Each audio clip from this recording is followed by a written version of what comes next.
What is up everyone, it's your boy J-Semp and we're back here with another video for you guys. Today we're gonna do another sketchbook tour.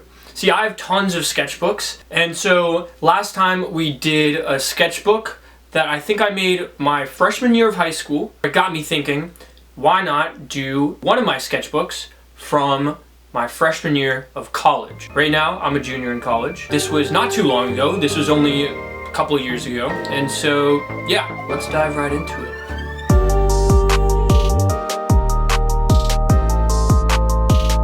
So here we are with my freshman year of college sketchbook. I drew a little creature on it with colored pencil. I might touch it up in the future, I'm not entirely sure, but I might leave it because it's kind of more archival that way. So let's crack this bad boy open. As I said in my last sketchbook tour, I like to write my full name at the beginning of a lot of my sketchbooks. This sketchbook, I do a lot of calligraphy because I was really getting into my new calligraphy pen. Move on in. I liked writing stuff, which meant I liked coming up with things to write. So here I say, there is no question that you will fight to be immortalized through the ventures of your art and the power of your creativity. And essentially what I'm just talking about is that life is something that's finite. Art is something that could be infinite. It was my first time that I was partaking in Inktober. I didn't actually end up doing all of them, but I really like the style that I started off with here. It's very graphic design-esque.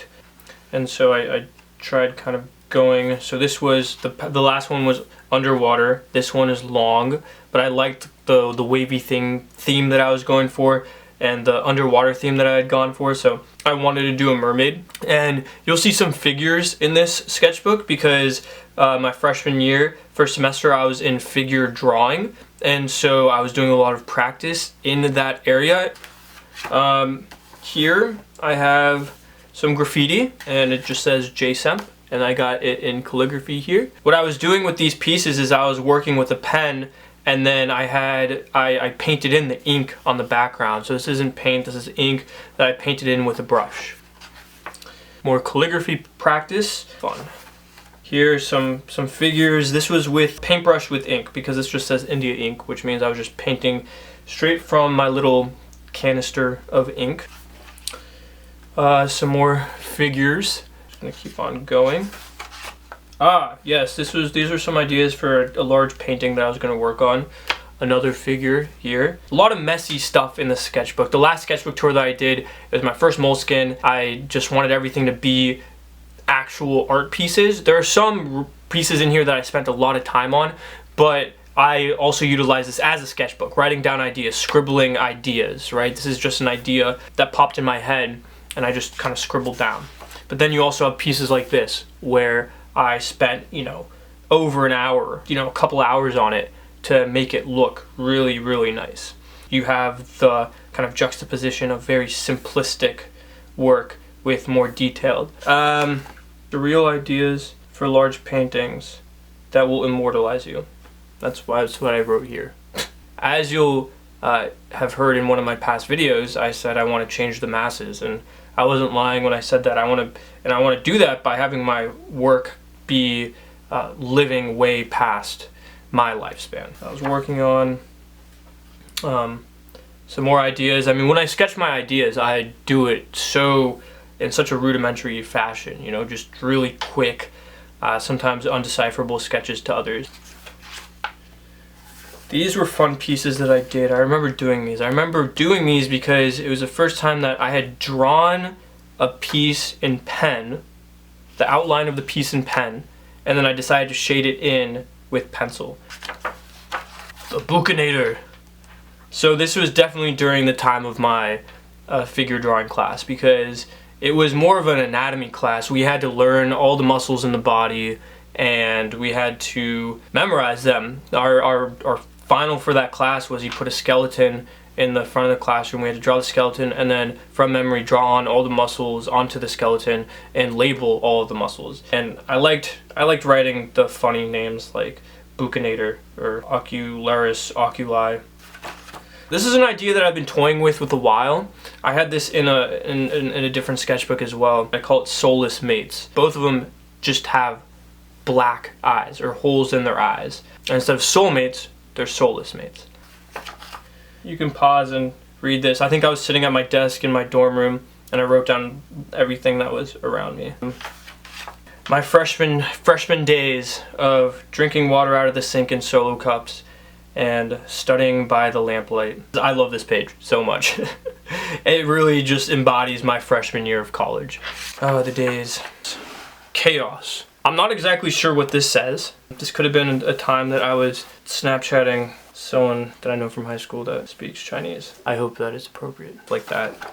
This is just a bunch of galleries in the Philadelphia area that I was reaching out to, going to visit, because this is when I was trying to get myself acquainted with the different gallery curators, owners, stuff like that, if I ever wanted to try to get my work in them. Joker-esque style. You can see all the ha-ha-has. Blended colored pencil type style. I'm really happy with how it turned out. Pretty cool. This here, more colored pencil, more heavy line weight on the border, each of the pieces that I do. Here's another one, inspired kind of by Venom, trying to do more of this chaotic colored pencil sketch style, little crazy, little fun. Practicing some calligraphy, definitely inspired by street artists like Cryptic and Retina, style that isn't necessarily words, but more of a design-based calligraphy. This is just me writing in two different, one is in Expo marker, one is in my normal calligraphy pen, because that is where I go to school. So I was kind of going for like a little creepy, grungy font. I kind of like how it turned out.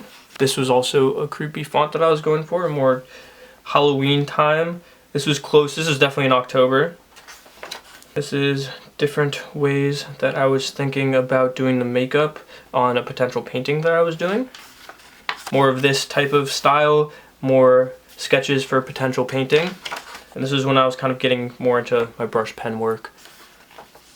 You could also do some really fun stuff when your brush pen is kind of running out of ink. You can see I did this in 67 seconds. I timed myself. Those are a good way to practice to see what you just know from muscle memory, because you don't have time to think, you're just doing. And so it shows you what you need to work on, and it shows you what you're good at. This was me practicing anatomy for my figure drawing class. Some more anatomy practice. I was doing my econ homework, but also practicing some anatomy. This is weird, but I do a lot of weird things. Oh, I just noticed there's a little skull in there. That's weird. That's cool. That which is so complex will often cast a clear shadow. This is very true. Just on the surface level, don't need to read deep into it. Have something complicated, it will cast the same shadow as something uncomplicated. But read into it, you got some crazy stuff happening. Just some more signature. I pride myself in my signature, my watermark. So this is me just practicing my signature and all that stuff with the brush pen. I thought that was pretty fun, pretty cool. So it's a fun little piece. Some more anatomy practice. There are so many muscles in the body. I mean, this is just all the muscles in just the arm. It's crazy. I never studied so much for, I have a whole sketchbook, a mini sketchbook for just my, look. I'll do a sketchbook tour with this one. This is completely filled, start to finish, with just my practice before my final exam for that class. It's crazy stuff. It's me just practicing that calligraphy style that doesn't actually say anything, but is more design-based. Lots of calligraphy in here. Ooh, I wrote this on Halloween. A fun little Halloween poem. Now we're moving on. Here's still a little bit of a continuation of the poem. And here's some of my brush pen work. Kind of going a little dark, creepy vibes, but you can see that I'm kind of messing around with the idea of a spot color, and what that is having a monochrome piece, in this case black and white, but adding a color that makes it pop, and in a minimal way. So in this case it would be the red.